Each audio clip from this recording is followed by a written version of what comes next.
Continuando essa programação do sábado, agora a gente vai falar sobre empreendedorismo no multiverso do entretenimento, do world building para a hamburgueria a reboot de ele original nos quadrinhos. Vamos saber um pouco mais sobre como criar projetos para serem inesquecíveis no multiverso das HQs, games, animação e muito além. E para falar um pouquinho disso com a gente, eu convido ao palco agora Cristiano Seixas. Salva de palmas!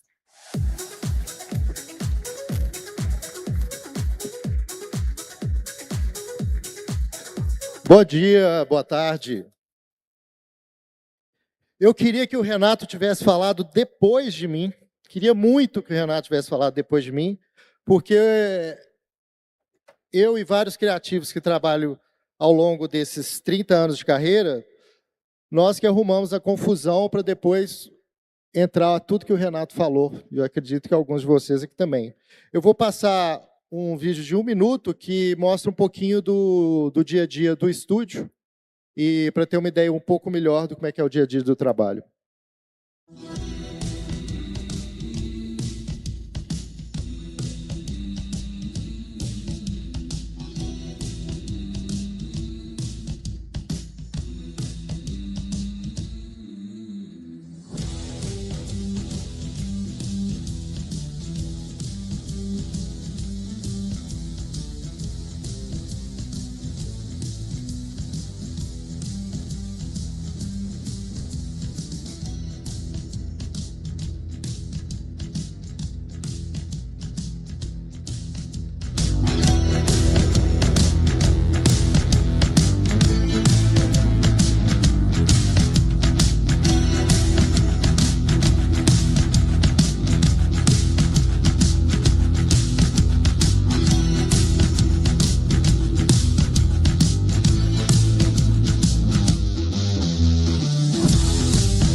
Então, essa é para dar uma geral da variedade dos artistas que a gente trabalha. Atualmente tem mais de 20, 30 artistas trabalhando em projetos diversos, que eu acho que é a grande questão de bater o papo hoje. E antes de eu começar o painel, eu vou falar de um projeto que agrega um pouco de tudo que a gente faz nas áreas criativas que a gente trabalha, que é um projeto que mistura stop motion, né, que é aquela animação manual que eu falo, de foto a foto, no nosso caso, com armaduras e objetos, até mesmo computação gráfica, impressão 3D, muita coisa de roteiro que a gente vai ajustando. Então, a gente usa todas as etapas nesse projeto que a gente está trabalhando agora, e nós vamos falar mais um pouquinho dele no final. Uns 30, 40 segundos para vocês terem uma noção. Inclusive, essa imagem é um cenário desse projeto. Foram feitas várias pessoas, cada pessoa fez um dos prédios, vou fazendo uma colagem 3D até a gente montar a cidade.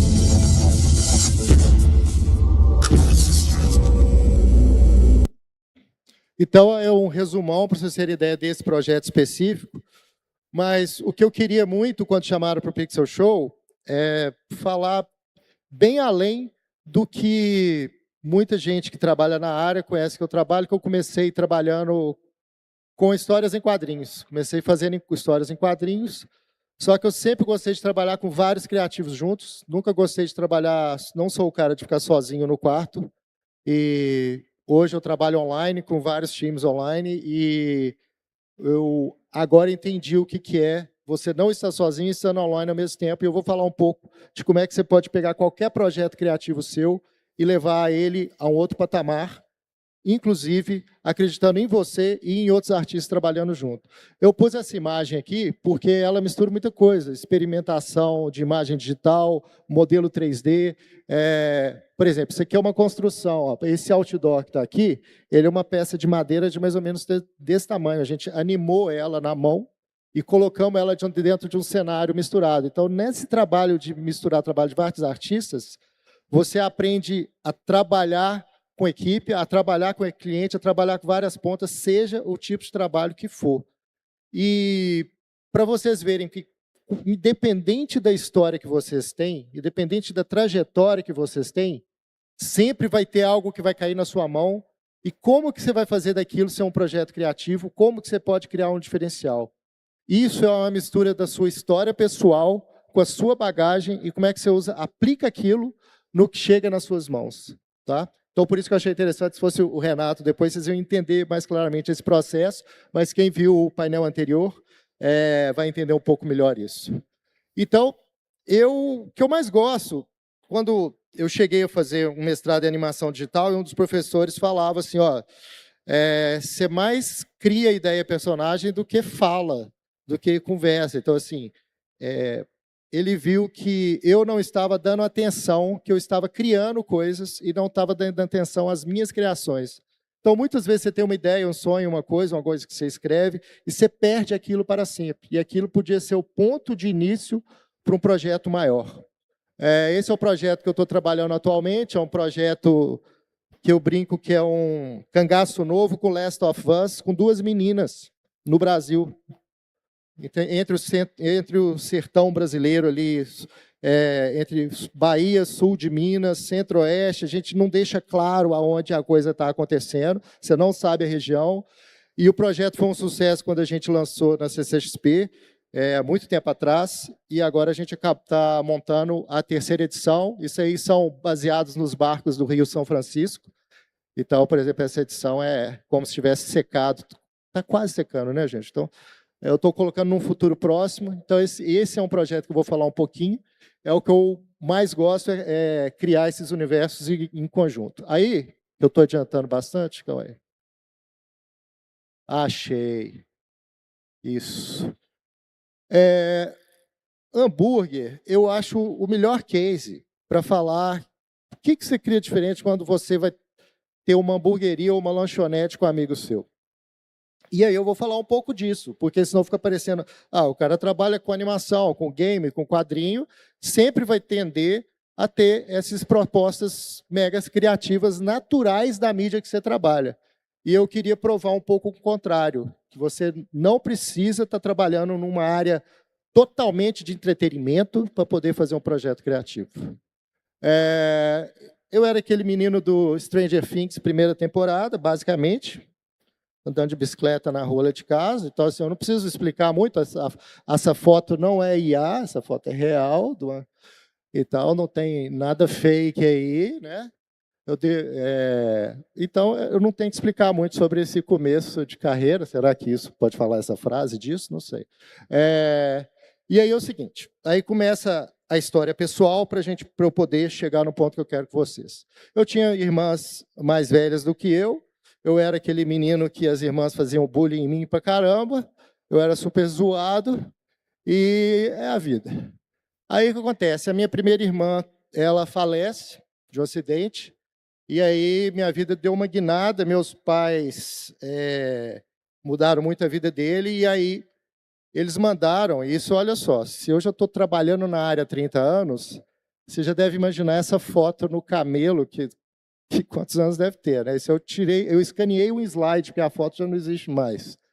Então, eu fui viajar para lugares que as pessoas não viajavam na época, porque meu pai queria, só que ele não aguentou psicologicamente sair de casa, e eu fui no lugar dele. E aí eu fui para esses lugares que eram muito exóticos para a época. Eu acho que isso afetou, de certa forma, meu processo de ver o mundo e meu processo criativo nesses países que eu fui visitar. E aí, quando eu voltei disso, era uma nova turma, um novo pessoal, a adolescência foi entrando.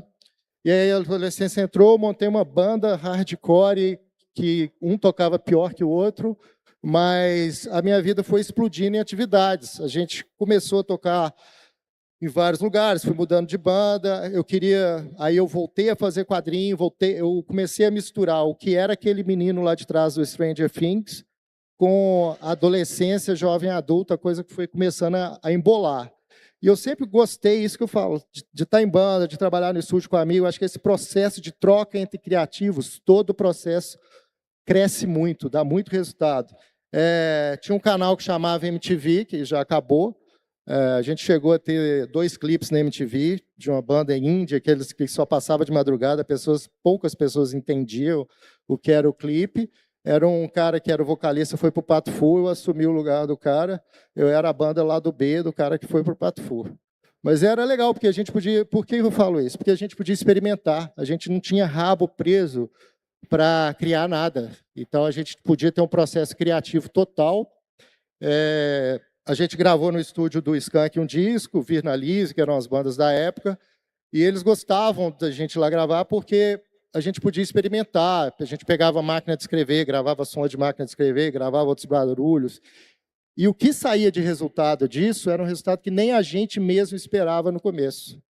Então, isso eu gosto de falar muito quando eu trabalho com artistas que estão começando, que às vezes eles já idealizam o processo, idealizam onde que ele quer chegar. E às vezes eles não curtem que esse caminho do processo é que vai dar aquele material diferente, que vai te levar a algum lugar. Por isso que eu gosto de frisar essa frase.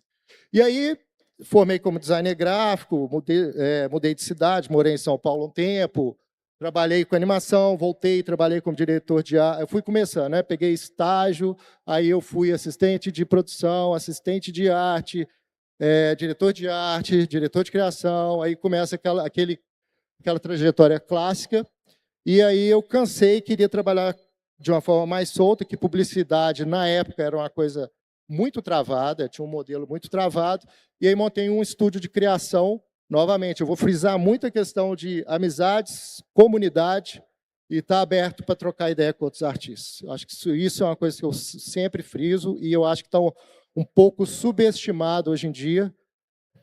Eu não gosto da palavra network, porque a palavra network parece que é um negócio profissional engessado, e assim, ela está certa, mas o jeito que ela é usada hoje deixa uma formalização desnecessária, porque às vezes eu estou trocando ideia com outro artista, a informalidade da criação às vezes dá uns insights mais interessantes. Quando eu vou trabalhar na venda de um projeto, igual o Renato falou antes, você às vezes tem uma postura mais de network.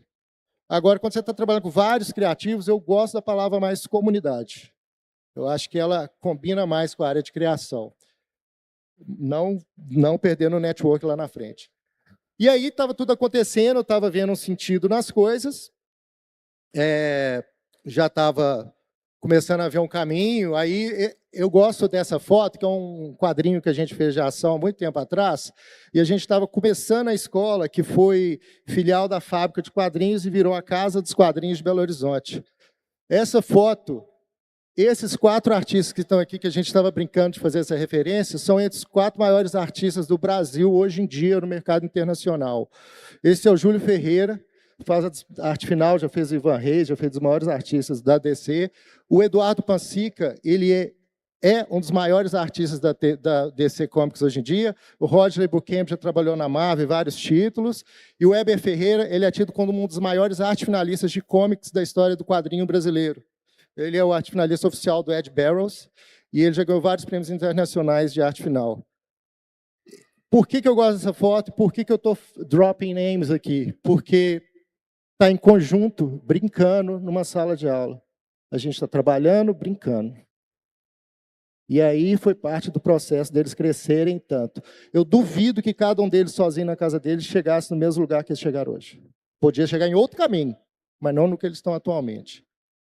E aí, a coisa estava indo tudo bem, e a minha outra irmã já tinha a carreira dela, e aí tem outra virada de roteiro, porque as temporadas da vida. E aí, quando eu estava no final dessa temporada, minha outra irmã falece, fica só eu, e aí tem uma outra super chacoalhada, quando a gente acha que as coisas já estavam indo bem. E minha mãe morava em São Paulo, eu morava em Belo Horizonte. E aí a gente resolveu unir forças, e nessa união de forças, a gente montou o que é a Casa dos Quadrinhos hoje. que é a principal escola técnica de artes visuais e digitais de Minas Gerais. Essa história é antiga, tá? É só mesmo para explicar o timeline. Ela fez 25 anos ano passado. Então, a gente é a escola mais antiga e mais conhecida em atividade em Minas Gerais na área de artes visuais e digitais. E esse processo que levou a gente a investir e acreditar na Casa dos Quadrinhos. Aí, ó, 25 anos. A gente começou depois da fábrica de quadrinhos, né, ensinando desenho e quadrinhos, só que o que a gente aprendeu? Agora sim, pessoal, agora começa o processo que eu queria que vocês vissem o que vocês estão pensando, para onde vocês estão querendo ir e como eu posso ajudar com os exemplos que eu vou mostrar agora. Nesses 25 anos, por isso que eu estou insistindo na palavra aqui, muitas pessoas viraram família nossa mesmo, sabe? Tem gente, por exemplo, a gente até brinca assim, eu vou na CCXP de São Paulo há 10 anos, eu fui em todas. Tem gente que eu vejo lá, mais lá do que em Belo Horizonte. Entendeu? Porque vira parte da sua vida mesmo. E tem pessoas na Casa dos Quadrinhos que sabem mais do processo da minha família do que muita gente da minha família. Isso, gente, isso reflete no resultado do seu processo criativo, reflete no resultado do seu produto, e não seja de uma maneira mecânica. Por isso que eu gosto que ele falou network. Assim, eu gosto de evitar tudo que pareça uma coisa robótica, funcional, ou que o mercado te empurre. Porque vai ter a hora disso. Você não vai ter como fugir da hora de formalizar. E quando você está trabalhando pensando assim, a coisa cresce junto. Esse é o slide mais chato de todos, fiquem tranquilos, mas é só para eu dar uma visão mais pragmática, não ficar tudo tão solto do que eu estou falando. Como eu trabalho com vários suportes, várias mídias, e às vezes o mesmo personagem, a mesma marca, em várias formas diferentes, eu gosto de diferenciar rapidamente esses processos. Tá? Licenciamento é o mais fácil de todos. É o que todo mundo tem mais claramente. Você pega a imagem da Mônica, aí você faz um chinelo, você faz um lençol, você faz um cobertor, você faz um chaveiro. Você está pegando aquela imagem e criando um produto para licenciamento. Ok, aí, até aí. Essa parte não tem muito mistério. Cross-mídia é quando você está usando mídias diferentes para a mesma história. Tá? Você está pegando um filme do Star Wars, aí você vai fazer um quadrinho desse filme do Star Wars, você vai fazer uma animação desse filme do Star Wars, aí você vai fazer um jogo daquele filme do Star Wars, episódio 15. Isso é cross-mídia. O transmídia já começa a entrar um pouco mais no meu trabalho. Tá? Eu vou citar Star Wars, mas a gente ter milhares de exemplos. Aí o que acontece? O transmídia, as histórias e o universo se complementam. Você está criando um lore, você está criando world building, você está criando um universo dentro daquela marca. Lembra que, por mais que eu trabalhe com personagem, eu venho de publicidade. Então, eu trabalho muito nos personagens como marca. E com marcas, eu faço personagens também. Eles falam muito de storytelling, mas eu falo muito de como você cria uma personalidade para aquela marca, ou como você faz aquele personagem virar uma marca. A ida e a vinda. E transmídia é isso, assim. A história que está naquele filme não é a mesma história que vai estar na animação, não é a mesma história que vai estar no quadrinho, não é a mesma história que vai estar no mangá. Ela se complementa ou não. É um universo compartilhado. E é aqui que eu me insiro mais. E aí, nos últimos anos, vocês começaram a escutar muito essa palavra multiverso. A Marvel nos filmes estava usando bem, depois começou a não usar tão bem mais, né? Todo mundo começou a perder o que estava acontecendo, já falou, cara, é multiverso demais. Por que é o multiverso? Porque você tem um universo, você não tem mais só aquele universo que você desenvolveu de forma consistente, organizada, não, agora você faz vários em paralelo, e aí você quer que o fã, você quer que o usuário, você quer que o espectador entenda aquilo ali. É um processo que cria uma complexidade que muitas vezes é desnecessária. Mas tem um produto que é Sony e Marvel, que eu acho que soube usar isso muito bem, que é o Homem-Aranha no Aranhaverse, Spider-Verse. Esse eu acho que é um exemplo de um bom uso de multiverso, que você pega a marca que você tem, você ainda melhora ela, você ainda renova ela, você ainda lança ela para mais 10, 20 anos para frente. Esse eu acho que é um case que deve ser mostrado de bom exemplo de multiverso. Tá? Então, ali eu fiz as diferenciações básicas, E aí eu venho um Drop Names, que quando eu comecei lá atrás, eu trouxe o Marv Wolfman para Belo Horizonte, ele falou assim, o que eu estou fazendo no meio do Brasil? Assim? Esse cara aqui, por que eu falei Marv Wolfman? Quem que é Marv Wolfman? Nunca ouvi falar nesse cara. Ele é que criou o conceito de multiverso para quadrinhos. E aí, por que eu vou dar esse case rápido? Você fala, pô, teve uma saga de 12 edições, que matou um tanto de personagem, recriou as revistas. Quando fizeram isso pela primeira vez, é porque a DC Comics, no processo monopólio que a gente vive até hoje, foi comprando editoras menores, personagens menores, reunindo propriedades intelectuais, né, que a gente chama os personagens, as suas personagens de propriedades intelectuais, foi comprando várias. Ela tinha tanta revista, tanto quadrinho, tanto personagem, tanto produto na mão, que a maioria já estava dando prejuízo. Você não foca em nada, né? Que assim, eu não estou aqui para criticar a Disney, então deixa eu voltar no passado. Então, é tanta coisa que tiveram que dar uma limpa, gente. A criação do multiverso pelo Marv Wolfman foi fazer uma limpeza de prateleira. Não, nós precisamos limpar a prateleira. Nós temos que focar nos produtos principais, lei de Pareto 80-20, o que quer que seja. Vamos jogar fora tudo quanto é propriedade intelectual que está dando prejuízo. Depois a gente vê se volta com elas. E foi essa saga aí de 12 edições. E é muito legal, porque a gente conseguiu levar o Marv Wolfman, e anos depois o FIC, Festival Internacional de Quadrinhos de Belo Horizonte, conseguiu levar o Jorge Pérez, que é o artista. Esse é o escritor, e eles levaram o artista. E na escola tem esse quadro, lá na Casa Quadrinhos, tem esse quadro autografado, que é uma porta gigante, assim, a impressão. Então, isso aí é só para dar esse marco zero, para vocês entenderem de onde está o Homem-Aranha que vocês veem hoje, outras ideias de universos paralelos, vem disso aí, tá? Aí eu vou agora entrar nos meus projetos. E vocês verem um pouco como é que foi meu caminho, igual o Thiago contou mais cedo o caminho dele. Eu já tinha escola, já estava trabalhando com quadrinhos há muito tempo, e aí, mais um exemplo do pensamento de comunidade. Eu tinha um ex-aluno que era muito legal, trabalhava, e ele começou a trabalhar no estúdio nosso, porque a gente é uma escola e o estúdio, como eu mostrei no começo.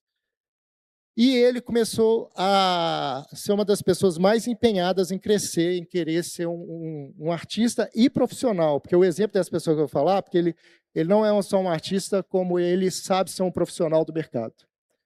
E ele foi estourando, a carreira dele estourou, a gente trabalhou com ele há alguns anos, e aí chegou uma hora que ele estava tendo a carreira dele em paralelo, ele me ligou do nada, e ele já tinha trabalhado na graphic novel do filme Avatar, só que adiaram o filme Avatar por causa da pandemia, o lançamento, e ele me ligou e falou assim, onde você está? Eu falei, estou indo para a escola, voltando para casa, alguma coisa assim.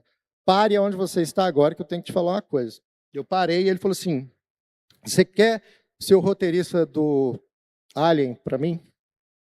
Falei, como assim? Pois é, eles escreveram o roteiro em 1976, o filme saiu em 1979, e eles estão querendo fazer um reboot, pegar o roteiro de 76, fingir que não teve filme nenhum, e você vai reescrever do zero, oficialmente, a franquia.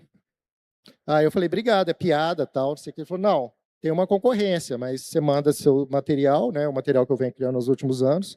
Eu mandei o material, te fiz uns testes com o editor ele trabalha muito, pra vocês terem uma ideia, o editor é um dos caras mais importantes na área de quadrinhos, ele que realmente é um dos responsáveis por o título viver ou não, porque ele que vai ajudar a escolher o artista, o roteirista, ver se a coisa toda está funcionando.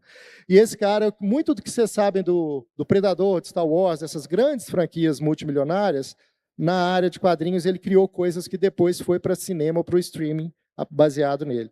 Ele testou, você sempre, eu vou até falar um parênteses disso, nunca ache que a pessoa não está reparando como você está se comportando profissionalmente. Seja seu contratante ou seu colega de trabalho, porque, por exemplo, ele pediu para refazer várias coisas do meu processo para participar desse projeto. Então, eu reescrevi a minha ideia de roteiro, mandei minha proposta, e ele fazia várias alterações, aí ele mandou para a Fox, que mandava para a Disney, que mandava para a Fox, mandava para a Disney, e ia pedindo para ajustar. Eu falei, eu não vou ser o cara aprovado. Na verdade, ele estava exatamente me testando para ver se eu ia fazer tudo que ele pedia, no prazo que ele pedia, para me contratar. E essas pequenas coisas, essas pequenas sutilezas fazem toda a diferença você ter uma longa vida em qualquer profissão ou não. E aí, logo que a gente foi escolhido, saiu a notícia num dos principais meios oficiais assim, de notícias sérias do mercado de cinema, falando que a gente tinha entrado no projeto. O que a gente abordou? A gente, para a coisa não ficar tão pesada na nossa cabeça, a gente abordou como multiverso. A gente falou, esse é o multiverso do Alien. E aí, a gente recriou todo o universo a partir desse conceito. Acabou que, como a gente teve essa liberdade criativa, ela acabou chegando para nós de forma super positiva e a gente teve liberdade, igual eu falei no começo. Se a gente levasse a sério demais, que a gente tinha que fazer um negócio perfeito, talvez a gente não teria liberdade de fazer o que a gente fez. E aí, com isso, a gente conseguiu ter um dos quadrinhos do Alien de mais sucesso nos quadrinhos. O quadrinho foi publicado em mais de 12 línguas, falaram que foi em mais de 30 países. E quando a Marvel escolheu os 20 anos de quadrinhos do Alien que existia, a nossa história foi uma das escolhidas para serem relançadas pela Marvel. E aí eu acho que aglutina um pouco o resultado disso aí. E aí eu falei lá do começo do hambúrguer, e aí aqui está o parlamento dos hambúrgueres. A gente fez um negócio muito bizarro, que a gente escreveu, a gente ia fazer o cardápio de uma hamburgueria, a gente montou uma hamburgueria, e a gente falou, cara, a pessoa tem que entrar na hamburgueria e achar que é uma franquia foda, que ninguém nunca viu isso na vida. E aí a gente escreveu cada receita. Lá tinha um problema logístico que nenhuma hamburgueria deve tentar na sua vida.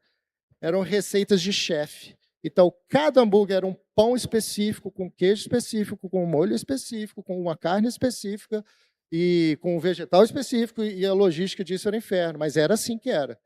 E aí a gente criou, baseado no George Orwell, criamos o parlamento, criamos o perfil de cada personagem. Esse aqui é o artista Cristiano Bolsa, já trabalhou com Darth Vader, Star Wars, é uma arte dele.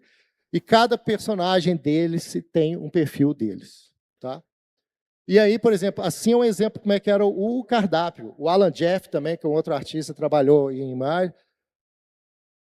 Tinha, às vezes, até as fichas, porque aqui não tem tempo de explicar. A gente sentava, fazia brainstorm de cada... A gente testava, a melhor hora. A melhor hora é testar os pratos, né? Você via o que você gostava ou não.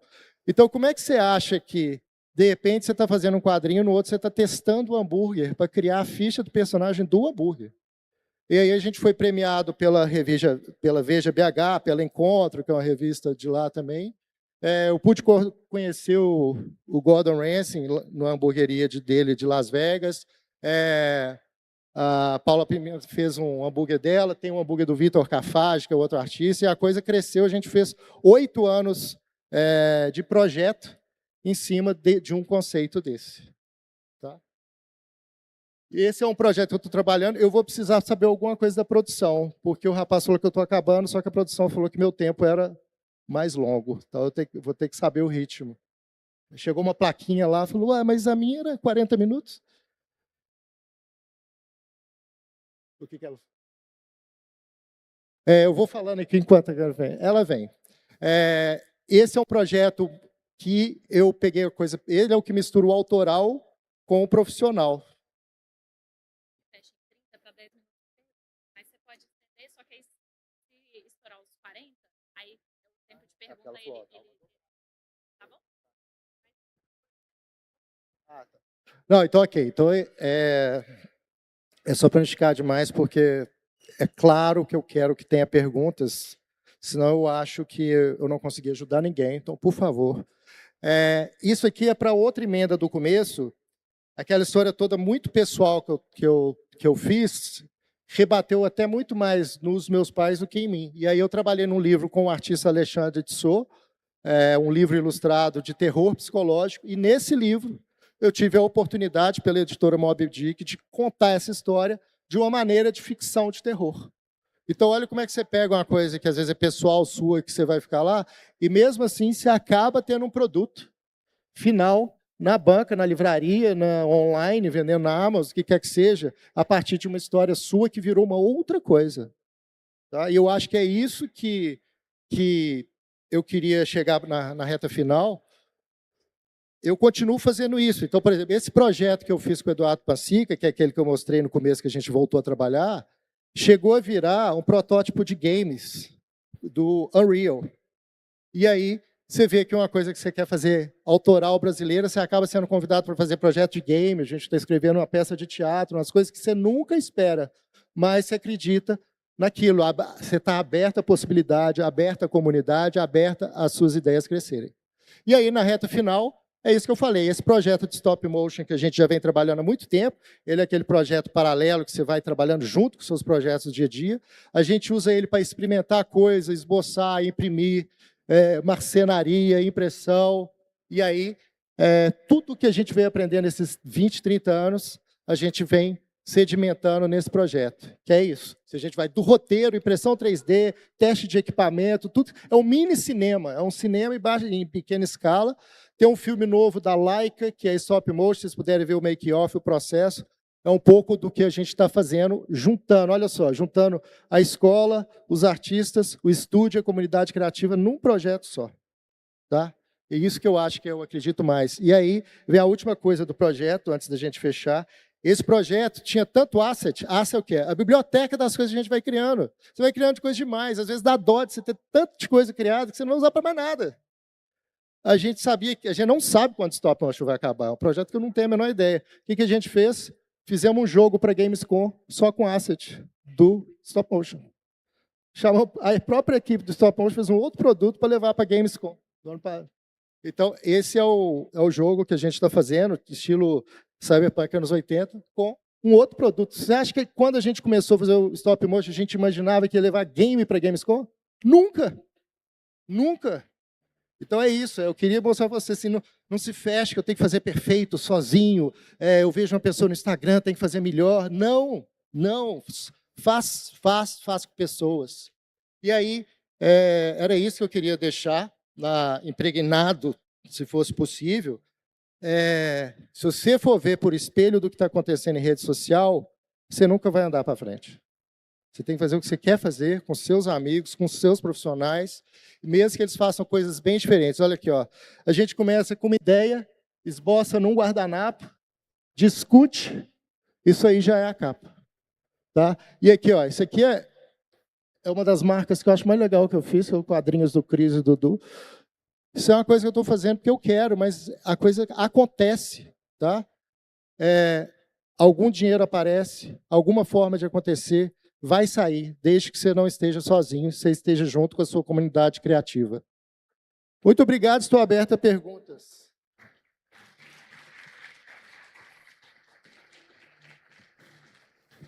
Aquela frase, você lá no fundo. Acho que é um microfone. Só levantar a mão, nosso voluntário vai até você. Pode ir lá. Gente, eu estou feliz que um dos maiores artistas da Marvel atualmente está vendo meu trabalho aqui, que é o Thiago Palma. Palmas para o Thiago Palma. É o cara. Pô. Boa tarde. Bom dia, pessoal. Eu gostaria de fazer uma pergunta.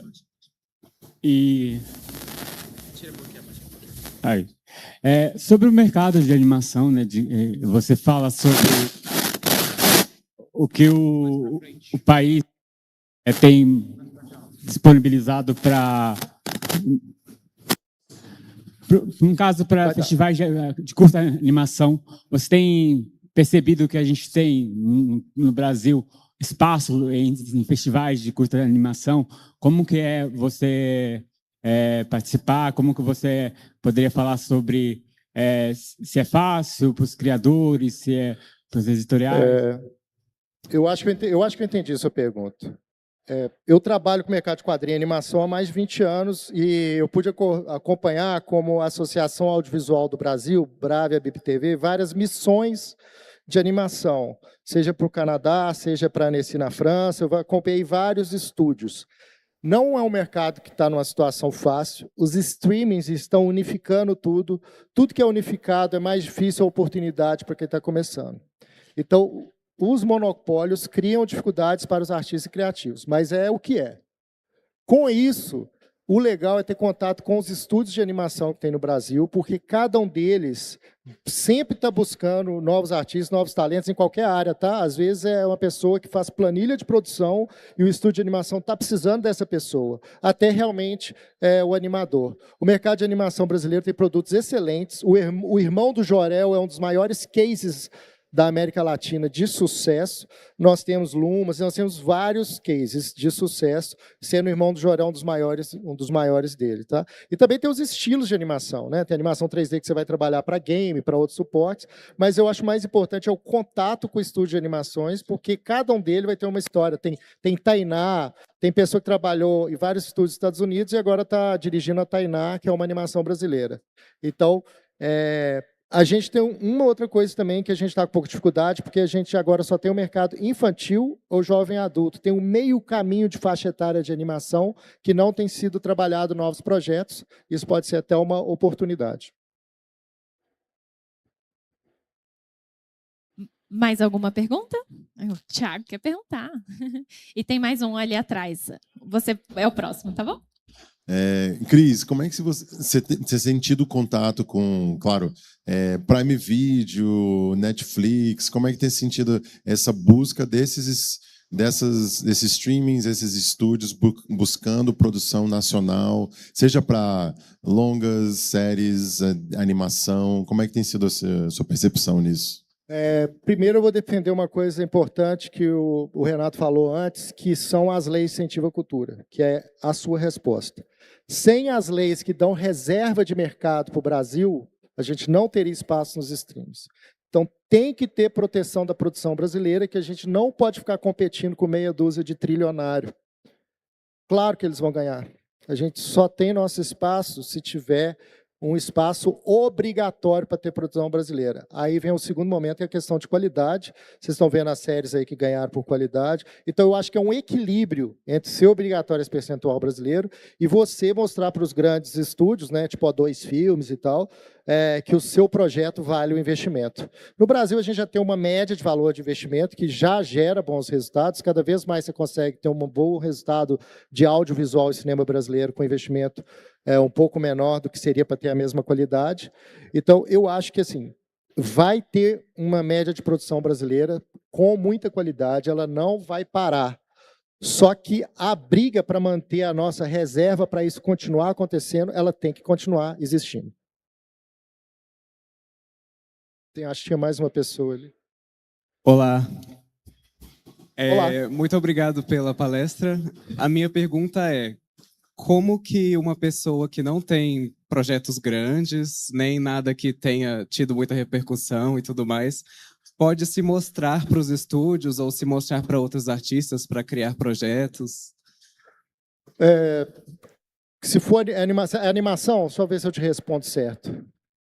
Animação? Curta. Não seja megalomaníaco nos seus projetos. Eu já fui megalomaníaco nos primeiros projetos. Você fica muito frustrado no momento errado e à toa. Foque em fazer curta-metragem mesmo, 1, 2, 3 minutos e produzir. Qual o nosso maior problema hoje? Muita gente chega, eu queria fazer isso. Eu falei, deixa eu ver uma coisa que você desenhou, deixa eu ver uma coisa que você animou, deixa eu ver um personagem que você criou. A pessoa não me mostra, aí não tem nem como ajudar ela. Então, você vai produzir com você mesmo e eu acredito muito em festival, tá? O festival te dá prazo. Tá tendo um festival, tem curta até 5 minutos. Faz o curta pro festival e mais nada, não pensa. Você precisa de um prazo. Sem prazo, você não vai andar com nada autoral.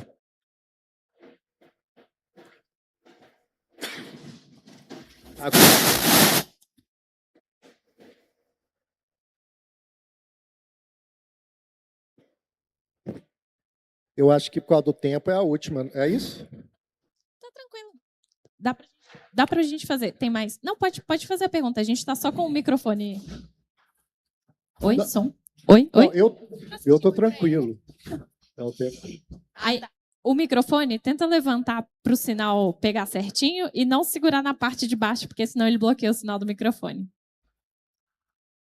Oi, bom dia, tudo bom? Tudo ótimo. Eu estou me formando em direção de arte e eu gosto muito de trabalhar a ideia de universo, tudo mais. Eu sinto que eu tenho propostas interessantes de storytelling, só que eu não tenho a técnica com narrativa e toda essa estruturação de história, diálogo e tudo mais. Eu gosto mais da parte de adaptação visual, né? Criar personagem, tudo relacionado a isso.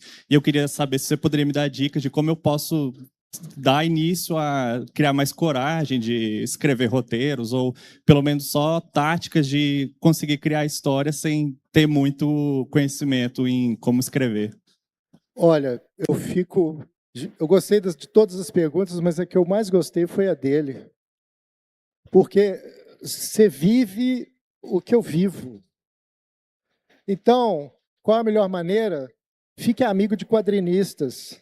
São os caras. Eles sabem escrever história visualmente, eles sabem trabalhar com storyboard para animação, eles sabem visualizar qualquer ângulo, qualquer cena, narrativa, continuidade. É um segmento profissional muito subestimado para o nível que eles têm. Tá? Então, eu sempre trabalhei de dobradinha. Eu fui saindo um pouco de desenho, porque eu fui tendo amigos que, assim, são profissionais que, assim, eu só tenho como idolatrar. Então, eu não aconselho você tentar tudo sozinho. Serve também para o da animação. Junta com mais alguém, converse com alguém, se troca ideia com alguém no Instagram, assim, que seja um artista que você gosta. Se ele não puder, ele pode indicar outra pessoa. Rola muito isso. Várias vezes chega projeto, às vezes ele não pode pegar, a gente indica um outro artista. Fala, não, eu entendi seu projeto. Fala com essa pessoa, talvez ela te ajude. Então, assim, não ficar sozinho. Aí vai rápido. Posso complementar um papo que a gente teve ontem? Claro. A gente teve um papo ontem com o pessoal da Vetor Zero aqui, que eles trouxeram animação, né? Acho que teve alguém que estava falando de animação também. E fora do Brasil é muito comum usar ilustração, animação para assuntos mais sérios, né? O Brasil não traz tanto essa pegada, mas fora do Brasil eles trabalham com projetos para fora, né? E ele trouxe uma animação ontem que falava sobre alcoolismo. Né? E é o tipo de coisa que, por exemplo, você entra num universo mais comercial, eu diria, mas você consegue trazer o lúdico para um assunto sério, né? Para propagandas de governo, propagandas de órgãos mais sérios, mas trazendo a leveza da animação, trazendo toda a criatividade ali. E é uma forma de falar sobre assuntos que retém a audiência, né?